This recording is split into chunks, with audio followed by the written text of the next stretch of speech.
This is a particularly important statistic if you're a potential home buyer, because it'll give you an idea of roughly what you should be thinking in terms of offer price.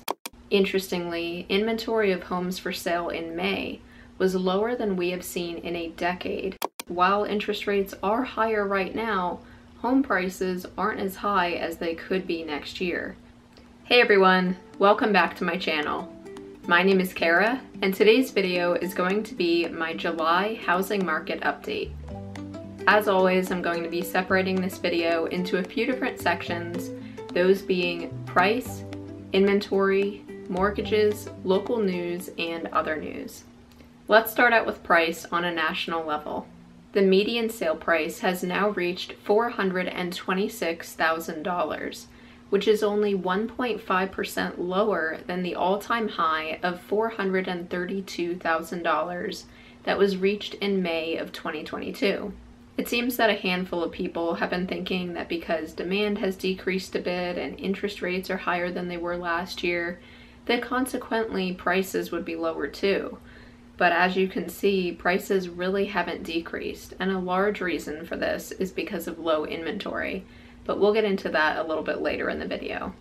According to a new Redfin report, the average sale price has officially surpassed 100% of the list price for the first time since August of last year. This is a particularly important statistic if you're a potential home buyer, because it'll give you an idea of roughly what you should be thinking in terms of offer price. Of course, every area around the country is going to be a little bit different. Asheville, for example, tends to be more competitive than, say, your average city around the country. But it's good to keep in mind that nationally, homes are selling for more than they're listed for. So putting in an offer under asking probably isn't going to get the deal done. Let's move on now to price on a local level.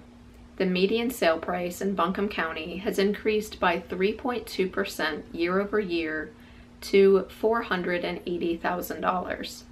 The average sale price in Buncombe County has stayed roughly the same as a year ago and only increased by 0.1% to $591,000.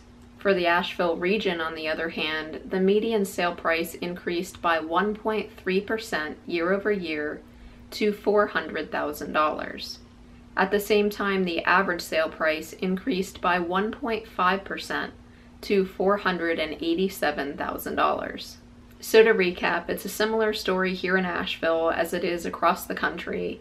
Generally, home prices are staying stable or even increasing a little bit. Let's move on now to inventory on a national level.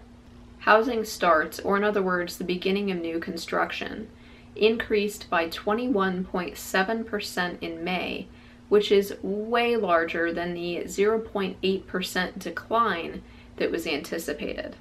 This shows that there is very strong demand by buyers.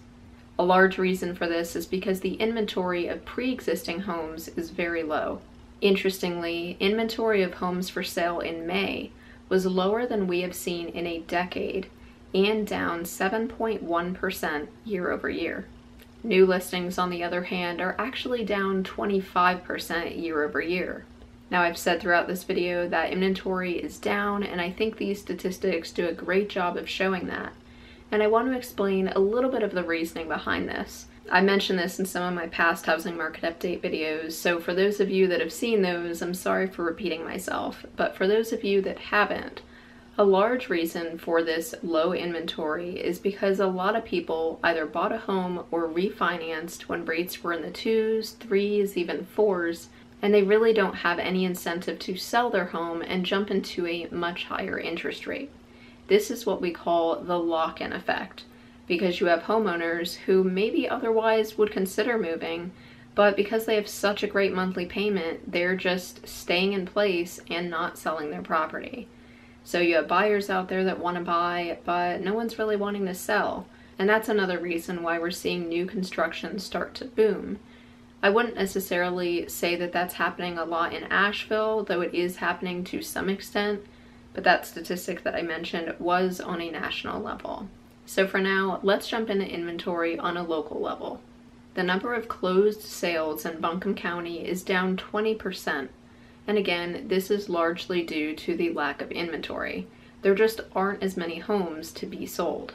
Similar to that 25% statistic I mentioned earlier, in June for the Asheville region, new listings were down 21.5% compared to a year ago.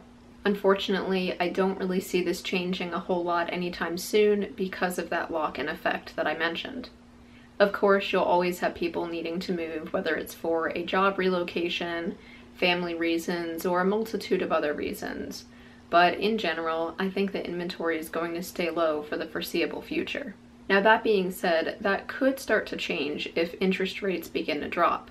So let's dive in now to mortgage news. This month, mortgages jumped again to 7%, but are starting to creep down to the mid-sixes.